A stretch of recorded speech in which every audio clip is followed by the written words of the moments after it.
Blastocyst फेटालियसिस। ठीक है, इस टॉपिक में जाने से पहले बच्चे हम लोग कुछ टॉपिक को एकदम बेसिक जान लेंगे। सबसे पहले तो मेरा आगे वाला वीडियो जरूर देखिएगा, that is called as ABO blood grouping. ठीक है, मेरा नाम नीलांजन राय है और हम अभी जूलॉजी की टॉपिक की तरफ चलेंगे। हम है बायोलॉजी के स्पेशलिस्ट और हमने हमारा ये नीट कोचिंग हमने पढ़ाया है लास्ट 5 to 6 इयर्स तक और बहुत सारे बच्चे निकले हैं। तो लास्ट ईयर भी हमारे अराउंड 5 बच्चे जिनको मिला था एकदम 180 आउट ऑफ 180। ध्यान से देखिएगा भाई, 180 आउट ऑफ 180 लाना उतना हार्ड बात नहीं होती है। ठीक है, बस क्या लगती है डेडिकेशन और एनसीईआरटी लाइन टू लाइन एकदम क्वेश्चन आंसर समझ पे आ रही है। आजकल क्वेश्चंस आपने देखा ही होगा, एनटीए में जितने भी क्वेश्चंस आ रहे हैं सबके सब भाई बच्चे एनसीईआरटी से दे रहे हैं, क्वेश्चन हार्ड नहीं हो रहे हैं। ठीक है, तो ज्यादा चीजों को हमें कॉम्प्लेक्स करना नहीं है भाई, हमें पीएचडी तो क्रैक करना नहीं है, at the end of the day हमें नीट ही क्रैक करना है।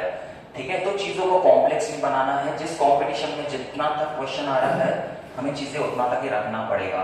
तो आज हम लोग जिस टॉपिक की तरफ चल रहे हैं this is called as the erythroblastosis fetalis. Erythroblastosis fetalis में जाने से पहले सबसे पहले हमें आरएच ब्लड ग्रुपिंग के बारे में भाई कुछ चीजें पढ़ना पड़ेगा। आरएच ब्लड ग्रुपिंग भाई पिछले दिन हमने देखा था एबीओ ब्लड ग्रुपिंग में एबीओ ब्लड ग्रुपिंग डिपेंडेंट होता है 2 सरफेस एंटीजेंस के ऊपर, one is called as the A antigen, one is the B antigen, right. उसके बेसिस में ब्लड ग्रुपिंग हो रहा था। वैसे ही आज हम लोग देखते हैं Rh blood grouping. Rh blood grouping में होता क्या है, ध्यान से देखिए, this is the shape of the RBC, that is a biconcave shaped RBC. ठीक है, इसके ऊपर ध्यान से देखिए, सबसे पहले वाले डायग्राम में एक कुछ अटैच है, this is called as the Rh surface antigen. इसे हम लोग क्या बोलेंगे, आरएच सरफेस एंटीजन। ठीक है, बोला जाता है अगर किसी भी आरबीसी के ऊपर आरएच सरफेस एंटीजन प्रेजेंट है, अगर किसी भी ब्लड ग्रुप के ऊपर या किसी भी आरबीसी के ऊपर, I must say very specifically, अगर किसी भी आरबीसी के ऊपर आरएच सरफेस एंटीजन प्रेजेंट है तो उस ब्लड ग्रुप को हम लोग क्या बोलेंगे, आरएच पॉजिटिव ब्लड ग्रुप। क्या बोलेंगे, आरएच पॉजिटिव। फॉर एग्जांपल आप लोग देखिए होंगे किसी इंसान के ब्लड ग्रुप को हम लोग ऐसे लिखते हैं ना, A positive, B positive. B positive मतलब क्या हो जाएगा, पिछले दिन हमने एबीओ ब्लड ग्रुपिंग में देखा था, ए ब्लड ग्रुप किसको बोलते हैं, जिसके सरफेस एंटीजन के ऊपर कौन सा एंटीजन प्रेजेंट रहेगा, ए एंटीजन प्रेजेंट रहेगा। अगर सोचो ए एंटीजन के साथ साथ आरएच एंटीजन भी अगर प्रेजेंट है तो इस ब्लड ग्रुप को हम लोग क्या बोलेंगे, ए पॉजिटिव ब्लड ग्रुप बोलेंगे। क्या बोलेंगे भाई, इसे हम लोग ए पॉजिटिव ब्लड ग्रुप बोलेंगे। फॉर एग्जाम्पल सोचो, मैं एक एग्जाम्पल आपको देता हूं, ये सोचो एक आरबीसी है, इस आरबीसी के ऊपर सिर्फ एक आरएच एंटीजन प्रेजेंट है। भाई कोई भी हमारा सरफेस एंटीजन प्रेजेंट नहीं है, सिर्फ कौन है, आरएच एंटीजन है।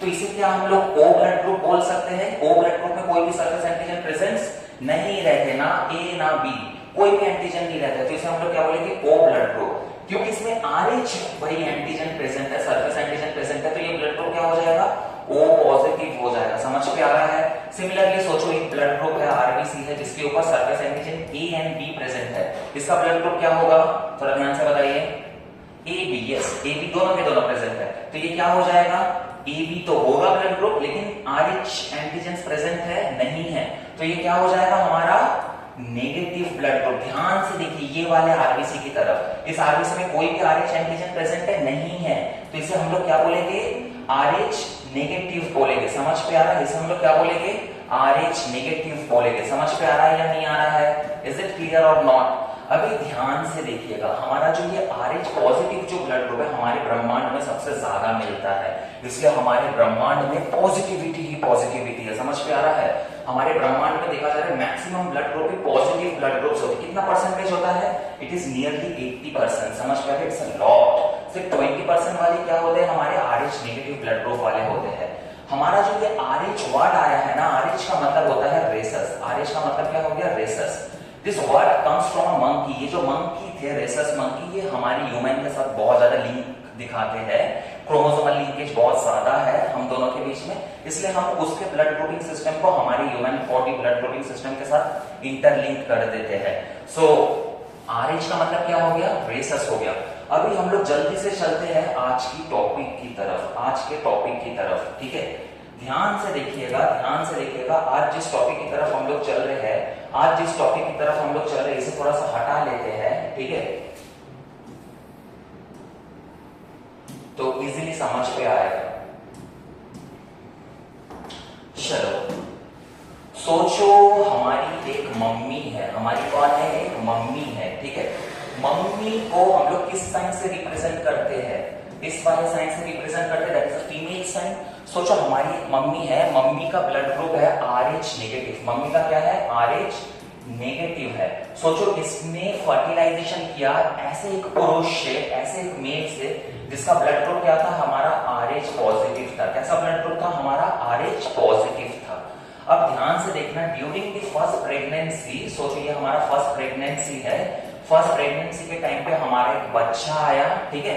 इस बच्चे का भी जो ब्लड ग्रुप है, इस बच्चे का भी जो ब्लड ग्रुप है, ये क्या आया, हमारा RH पॉजिटिव ब्लड ग्रुप आया। क्या ब्लड ग्रुप आ गया भाई, RH पॉजिटिव आ गया। समझ पे आ रहा है? तो ध्यान से देखना, जब ये मम्मी का ब्लड ग्रुप क्या था, RH नेगेटिव था। RH नेगेटिव में कोई भी सरफेस एंटीजन्स रहते हैं, नहीं रहते हैं। लेकिन इस बच्चे के अंदर कौन सा ब्लड ग्रुप आया, RH पॉजिटिव। अभी ध्यान से देखिए, क्या हम लोग नेगेटिव और पॉजिटिव को एक साथ रख सकते हैं, नहीं रख सकते हैं। अगर नेगेटिव और positive, ABO blood grouping system में हमने पढ़ा था, ध्यान से देखिएगा, अगर हमारा नेगेटिव मतलब क्या है, इसके ऊपर कोई भी एंटीजन हमारा RH एंटीजन प्रेजेंट नहीं है, लेकिन बच्चा कौन आ गया, ऐसा एक RBC आया जिसके ऊपर हमारा RH एंटीजन प्रेजेंट है। तो अगर ये वाला इसके अंदर जा रहा है, क्या ये मदर इसे डिटेक्ट करेगी अपने एंटीजन की तरह, नहीं, बिल्कुल भी नहीं करेगी। तो क्या होगा, हमारा एग्लूटिनेशन रिएक्शन होगा। समझ पे आ रहा है? लेकिन ध्यान से देखना, ड्यूरिंग द फर्स्ट प्रेगनेंसी हम लोग जानते हैं बच्चे के ऊपर एक कवरिंग आता है, this is called as placenta. कौन आता है, प्लेसेंटा। प्लेसेंटा क्या करता है, मैटरनल ब्लड मतलब मम्मी के ब्लड और हमारा जो फीटल ब्लड है, बच्चे का जो ब्लड है, इसको इंटरलिंक होने से वो रोक देता है। लेकिन प्रॉब्लम एक जगह में होती है, कहां पर होती है, जब ये हमारा डिलीवरी होता है, जब बच्चा डिलीवर होता है, जब बच्चा डिलीवर होता है, डिलीवरी के टाइम पे देयर इज अ चांस कि ये बच्चे का जो ये ब्लड है, that is the RH positive type of blood, ये हमारे मम्मी के बॉडी के अंदर घुस जाए। समझ पे आ रहा है? अगर इनकेस ये हमारा ब्लड मम्मी के बॉडी के अंदर अगर ये घुस जाए आफ्टर द फर्स्ट प्रेगनेंसी, तो ध्यान से देखिएगा, बच्चे से हमारी मम्मी के बॉडी में क्या आया, RH पॉजिटिव एंटीजन घुसे ना।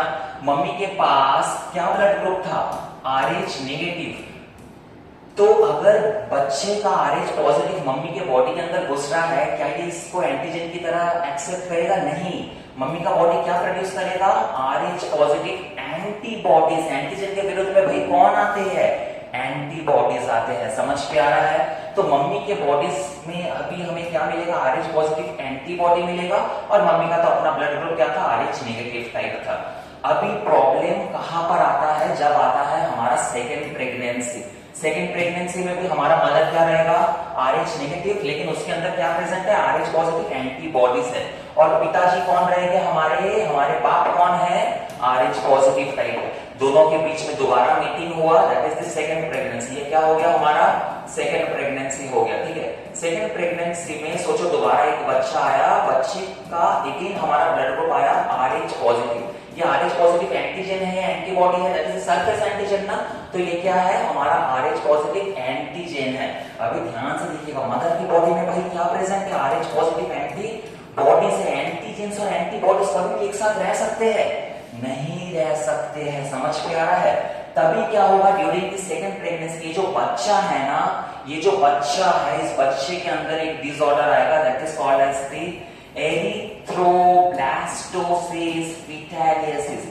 That is called as erythroblastosis fetalis. ये बच्चा जो है ना, इस बच्चे के अंदर सीवियर एनीमिया दिखाई देगा, और भी क्या दिखाई देगा, सब ब्लड रिलेटेड है, और भी क्या दिखाई देगा, सीवियर जॉन्डिस दिखाई देगा। In total this two diseases are called as HDN disease. इसे क्या बोलेंगे हम लोग, HDN डिजीज। HDN मतलब क्या है, hemolytic disease of newborn baby. इसे क्या बोलेंगे, hemolytic disease of newborn baby. Very important. समझ पे आ रहा है? HDN डिजीज सिर्फ इसी केस में दिखाई देता है, that is called as erythroblastosis fetalis. क्यों हुआ, क्योंकि इधर में हमारा ब्लड का इनकॉम्पैटिबिलिटी दिखाई दिया, that is called as RH incompatibility. मतलब RH पॉजिटिव और RH नेगेटिव एक साथ रहने की कॉम्पैटिबिलिटी नहीं दिखा रहे हैं। समझ पे आया या नहीं आया? अभी तो क्वेश्चन ऐसा आ सकता है कि भाई सर हमारे तो ब्रह्मांड में बहुत सारे ऐसे बाप रहते हैं जो आरएच पॉजिटिव टाइप रहते हैं और बहुत सारी मम्मियां रहती हैं जो आरएच नेगेटिव। तो क्या कभी भी ये लोग फर्टिलाइजेशन प्रोसेस में नहीं जाएंगे? क्या ये कभी भी बच्चे नहीं कर सकते हैं? ऑफ कोर्स कर सकते हैं। अभी ध्यान से बताइए, इधर पे प्रॉब्लम कर कौन रहा था? इधर पे प्रॉब्लम कर कौन रहा था? क्या हमारा ये वाला नहीं कर रहा था, that is the RH positive antibodies? अगर सोचो मैंने इसी को हटा दिया तो again mother will be RH negative, father will be RH positive only. तो ये बच्चा जो दोबारा डिलीवर होगा क्या ये नॉर्मल नहीं होगा? तो हमें क्या निकालना है इस आरएच पॉजिटिव एंटीबॉडीज को। इसलिए बोला जाता है हमारा जैसे ही फर्स्ट प्रेगनेंसी कंप्लीट होता है उसके बाद अगर हमने मदर के बॉडी में अगर एंटी आरएच एंटीबॉडीज दे दिया, क्या दे दिया भाई? Anti RH antibodies. क्या दे देंगे? Anti RH antibodies. तो हमारा जो ये मम्मी है ना, मम्मी हो जाएगी दोबारा आरएच नेगेटिव, पिताजी भी हो जाएगा आरएच पॉजिटिव, और क्या हो जाएगा? हमारा सब सिचुएशंस बिल्कुल ठीक ठाक हो जाएगा। इज इट क्लियर और नॉट? इसके जितने भी क्वेश्चन आंसर है इसके लिए दोबारा और एक लिंक भेजा जाएगा। एबीओ ब्लड ग्रुपिंग और एरिथ्रोप्लास्टोसिस फेटालिसिस के क्वेश्चंस हम लोग सब एक साथ बैठकर करेंगे। और आज के लिए यही टॉपिक को हम लोग इधर ही विराम रखते हैं। ध्यान से पढ़िएगा, बड़ा इंपॉर्टेंट सा टॉपिक है। कोई भी डाउट्स हो, डाउट सेशंस में हम लोग क्लियर करेंगे। And that's up to for today. Thank you बच्चों।